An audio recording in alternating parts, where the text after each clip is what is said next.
السلام علیکم خواتین و حضرات. پاکستان میں اس وقت یہ بحث ہو رہی ہے کہ ملک کو لاک ڈاؤن کیا جائے یا نہیں کیا جائے.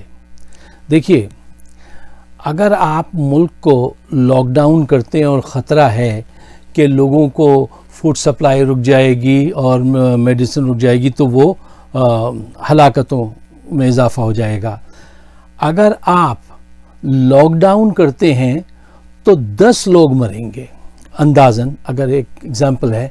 اور اگر آپ لاک ڈاؤن نہیں کرتے ہیں تو یہ تعداد 100 اور 200 ہو جائے گی.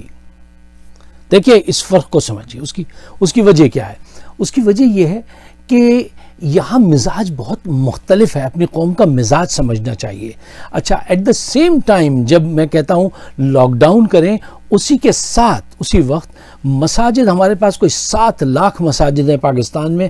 ہر چھوٹے بڑے شہر میں، ہر محلے میں آپ کو مسجد الحمدللہ ضرور ملے گی. مسجد کو پوائنٹ بنائیں جہاں سے راشن ڈسٹریبیوٹ ہو، اور فوج کی نگرانی میں اگر فوج ان مساجد کے ذریعے راشن تقسیم کرے گی تو کافی بہتر کام ہو جائے گا. اور اگر آپ نے لاک ڈاؤن نہیں کیا تو یہ قوم کا مزاج جو ہے یہ بہت مختلف مزاج کے لوگ ہیں. یہ وہ لوگ ہیں جو ڈنڈے سے سمجھتے ہیں یا جذبات سے سمجھتے ہیں، اور تیسرا کوئی طریقہ نہیں ہے جس سے یہ سمجھیں بات کو. اور حالات کہاں پہنچ گئے ہیں؟ وہ الٹی گنتی شروع ہو چکی ہے. کلاک از ٹکنگ. اچھا، اس مسئلے پہ اگر آپ نے وہ کہتے ہیں نا کہ ٹیک دا بل بائی دا ہارن، اگر آپ نے اس کو اس کے سینگ سے پکڑ کے جنگ نہیں کی تو وہ آپ کا حشر نشر کر دے گا. اس قوم کو اگر آپ نے لاک ڈاؤن نہیں کیا تو یہ تعداد لاکھوں میں جا سکتی ہے. اتنا بڑا ڈیزاسٹر ہو سکتا ہے کہ پھر اس وقت پورے ملک میں اللہ نہ کرے کہ یہ وقت آئے کہ لاکھوں لاشیں ہوں اور کفن مہنگے پڑ جائیں. یہ صورتحال دیکھیے، کیونکہ آپ کو پتا ہے کہ یہ پوری قوم کا ایٹیٹیوڈ کیا ہے. آپ لاکھ ان کو سمجھائیں گھروں میں بیٹھیں، وہ گھروں میں نہیں بیٹھ رہے. کیوں؟ آپ کیا تجربہ کر کے نہیں دیکھ چکے ہیں؟ سیلاب آتا ہے تو کیا ہوتا ہے؟ سیلاب آتا ہے، آپ جائیں جا کے ان سے کہیں کہ چچا جی یہ گاؤں چھٹ دو، خالی کر دو، تو جو ہے سیلاب آ رہا پانی.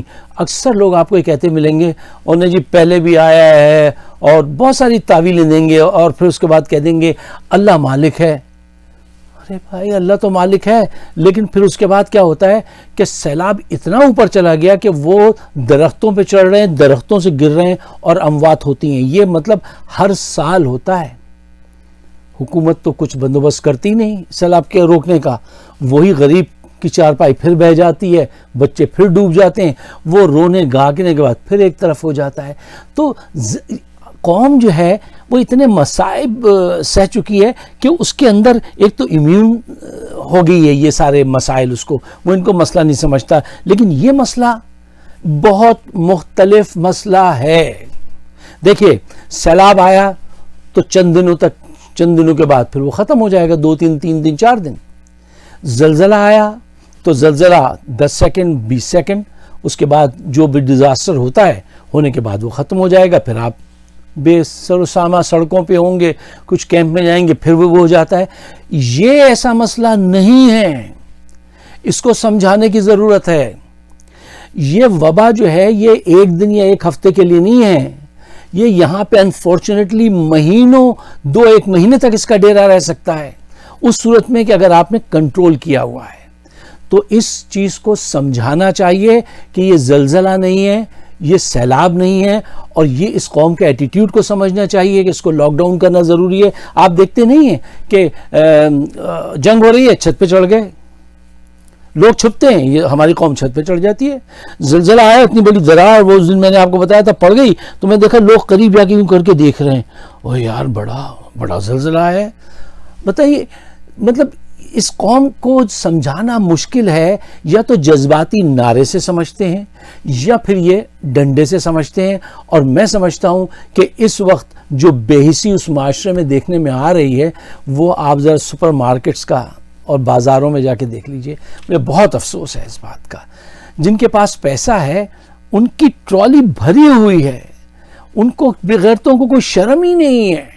ان کی ٹرالی بھری ہوئی ہے، غریب یوں کھڑا بس دور سے دیکھ رہا ہے کہ یہ کیا اتنی بھیڑ آ گئی، یہ کیا ہو گیا، یہ کیا ہو رہا ہے، وہ اس منظر کو دیکھ رہا ہے غریب، اور ان کو غریب کی کوئی فکر نہیں ہے. کیوں؟ یہ کہتے ہیں اپنی ٹرالی بھر لو، غریب کا تو اللہ مالک ہے، غریب کا اللہ مالک ہے، اپنی ٹرالی بھر لو. دیکھیے قومیں اسی وقت پہچانی جاتی ہیں کہ وہ کیا ہیں. تم اس وقت پہچانے جاؤ گے تمہارا مذہب کیسا ہے اور تم اس پہ کتنا عمل کرتے ہو. یہ لوگ سوچتے ہیں اپنے غریب کسی پڑوسی کا، اپنے چوکیدار کا، ڈرائیور کا، جو ساتھ رہنے والے عزیز و اقارب ہیں، سفید پوش لوگ ہیں جو کچھ کہہ نہیں پا رہے. اگر آپ نہیں سوچتے ہیں تو آپ نکمے کسی کام کے نہیں ہیں. آپ کے اندر نہ مذہب ہے نہ انسانیت ہے، صرف اپنی ذات سے عشق سچا، باقی سب افسانے ہیں. اور حکومت کو چاہیے کہ اس پہ بھی کچھ قانون بنائے، کوئی پابندی لائے کہ یہ لوگ جو ہیں یہ اتنی چیزیں اٹھا کے لے جا رہے ہیں اور غریب آدمی بیٹھا دیکھتا رہ جاتا ہے.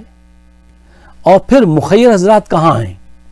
ان کو چاہیے، شاہد خاقان عباسی صاحب نے اس دن پریس کانفرنس کی، میں توقع کر رہا تھا کہ وہ کہیں گے میں اپنی دولت میں سے اتنے سینٹر کھولوں گا اور اتنے رفائی کام کروں گا، شہباز شریف یہ کام کریں گے، جو پیسے والے لوگ ہیں. کسی نے ابھی تک کوئی ایسا کام نہیں کیا، ساری چیزیں چھوڑ دی ہیں کہ حکومت نپٹے. دیکھیے خواتین و حضرات، دنیا کے اس ڈیزاسٹر کو دنیا کی کوئی قوم، کوئی گورنمنٹ جو ہے وہ اکیلے نہیں سہ سکتی، نہیں دور کر سکتی، جب تک کہ لوگ اس کے ساتھ تعاون نہ کریں. اور جب ایسی وبا پھوٹتی ہے تو کہتے ہیں کہ جب مصیبت آتی ہے تو جنگل کے جانور تک ایک بوٹ پہ جمع ہو جاتے ہیں، ایک جگہ جمع ہو جاتے ہیں. پاکستانی معاشرے میں ابھی تک میڈیا وہی عمران خان بیشنگ پہ اترا ہوا ہے، وہی اپوزیشن لیڈر چپکے ادھر ادھر کر رہے ہیں، سوائے ایک سراج الحق صاحب جماعت اسلامی والے، ان کے علاوہ سب کو میں دیکھ رہا ہوں کہ وہ کیا کر رہے ہیں. یہ بڑی شرم کی بات ہے. یہاں امریکہ میں وہ رونالڈو جو اسپورٹس مین ہے، اس نے پورے ہوٹل دے دیے کہ جائیے ان کو اس میں کنورٹ کیجیے ہاسپٹل میں. ٹھیک ہے نا. ہم یہاں پہ اتنے مخیر حضرات آ رہے ہیں اور ملینز آف ڈالرز دے رہے ہیں لوگوں کو کہ ان کے بل ادا نہیں ہوں گے، ان کی سیلری آپ ہم سے لے لیجئے. پاکستان میں ابھی تک اتنے بڑے بڑے یہ لوگ، یہ سیاستدان جنہوں نے اربوں خربوں کھائے ہیں، یہ سعد رفیق اور فلانے، ان کی طرف سے کسی نے آپ نے دیکھا کہ انہوں نے کچھ اناؤنسمنٹ کیا؟ ان کو احساس دلائیے. اور یہ جو بڑے بڑے گھر ہیں محل نما، ان کو سب کو سینٹر میں تبدیل کیجئے. یہ گورنر ہاؤس بھی خالی کرائیے. کیا ضرورت ہے گورنر ہاؤس میں دو میاں بیوی رہ رہے ہیں، وہ بہت عمدہ آدمی ہیں، ان سے ایک دفعہ کہیں وہ گھر چھوڑ دیں گے.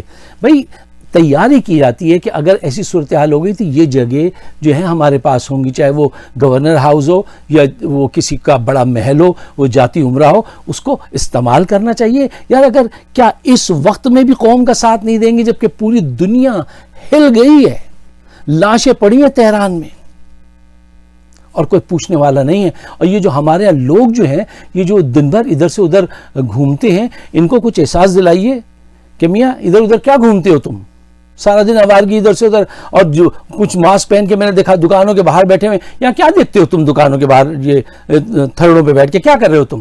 گھر میں جا کے بیٹھو اور جو وظائف بتائے ہیں تقی عثمانی صاحب نے وہ پڑھو. اور تو کسی کام کے ہو نہیں تم، کم سے کم گھر میں تو بیٹھ سکتے ہو. گھر میں بھی نہیں بیٹھ رہے، بیماریاں پھوٹتی چلی جا رہی ہیں، ان کو احساس ہی نہیں ہے. کیوں؟ احساس دلانے والے جو میڈیا ہے وہ اس کو اگر اتنا کام کر سکتا ہے تو وہ اتنا سا کام کر رہا ہے. یہ ذرا اندازہ لگائیے. یہ وقت آ پہنچا، اگر آپ وائرس سے بچ بھی گئے، میں ایک آخری بات کہتا ہوں، اگر آپ وائرس سے بچ بھی گئے تو بھی 4 فٹ نیچے جانے کے بعد حساب کتاب ہو جائے گا. یہ اندازہ لگا لیجئے. اس نے ابھی صرف ایک ہلکی سی جھلک دکھائی ہے، ایک ہلکا سا جرثومہ جو ہے وہ جو آپ کی بڑی بڑی سپر پاورز ہیں، کسی کی عقل میں نہیں آ رہی کہ اس کا حل کیا ہے. اگر اتنے سے وہ یہ کر سکتا ہے تو 4 فٹ جاتے ہی بڑے بڑے کمپیوٹر کھل جائیں گے اور سب کا حساب کتاب شروع ہوگا کہ تم اس وقت جو ہے اپنے بچوں، میں کسی کا نہیں، میں سارا سودا لے کے اپنے گھر کو بھر لوں، پڑوسی کی کوئی فکر نہیں ہے. اور تمہارا مذہب تو یہ کہہ رہا ہے کہ پڑوسی کے لیے صلی اللہ علیہ وسلم نے فرمایا، میں سمجھنے لگا کہیں اس کو جائیداد میں حقدار نہ ٹھہرا دیں. کتنے لوگ ہیں جنہوں نے جا کے پڑوسی سے پوچھا کہ تمہارے حالات کیا ہیں، کیا تم نے بھی کچھ جمع کیا ہے، یا جن سفید پوش لوگوں کو تم جانتے ہو کہ ان کی حالت ایسی ہے اور ان کو جا کے کوئی ہیلپ کی ہے؟ اگر نہیں کی ہے نا تو تم نیچے جاؤ گے، تمہارا حساب کتاب ہوگا. اور وہ وقت دور نہیں ہے. اب یہ پوری دنیا جو ہے یہ وہ قیامت کے اس ڈائریکشن میں جا رہی ہے. آج وائرس سے بچ جاؤ گے تو کل کسی اور میں پھنسو گے. حساب کتاب ہوگا، یہ پکی بات ہے، اور اگر ذرا سی بھی عقل ہے تو اس حادثے سے یہ جو وبا پھیلی ہے سب سمجھ سکتے ہیں کہ وہ رب العالمین کتنا پاورفل ہے۔ خواتین و حضرات، میری بات اگر آپ کے دل کو لگتی ہے، سمجھ میں آتی ہے، تو براہ مہربانی اس کو آپ شیئر کیجئے تاکہ پیغام زیادہ تر لوگوں پہ پہنچے، اور میری ویڈیوز موجود ہیں یوٹیوب پہ، اگر آپ پسند فرمائیں تو بڑی عنایت ہوگی۔ شکریہ، خدا حافظ۔